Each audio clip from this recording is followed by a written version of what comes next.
চন্দ্রমল্লিকা জাপান পরিবারের প্রতীক হিসেবে ব্যবহার হয়, প্রাচীনকালে ঔষধ হিসেবে ব্যবহার। আসসালামু আলাইকুম, সবাই কেমন আছেন?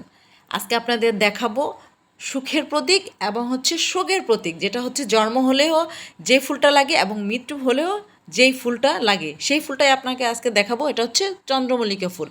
তো এই চন্দ্রমল্লিকা ফুল শীতকালেও খুব ভালো হয় এবং এখন শীত গ্রীষ্মে সারা বছরই এই চন্দ্রমল্লিকা ফুল পাওয়া যায়। তো বেলে এবং দোআঁশ মাটিতে এই ফুলের চাষ খুবই ভালো হয়। তো এই জমিতে সাদা এবং হলুদ ফুলের চাষ করা হয়েছে।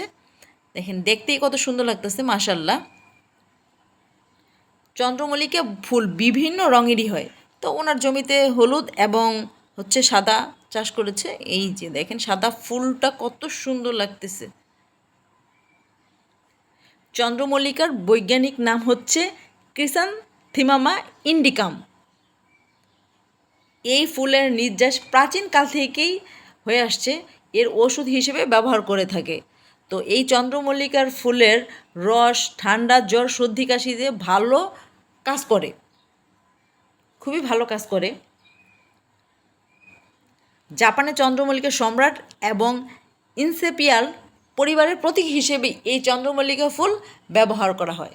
আর চীনে আপনার এটা শোকের প্রতীক হিসেবেও ব্যবহার করা হয় এবং সুখের প্রতীক হিসেবেও এই চন্দ্রমল্লিকা ফুল ব্যবহার করা হয়।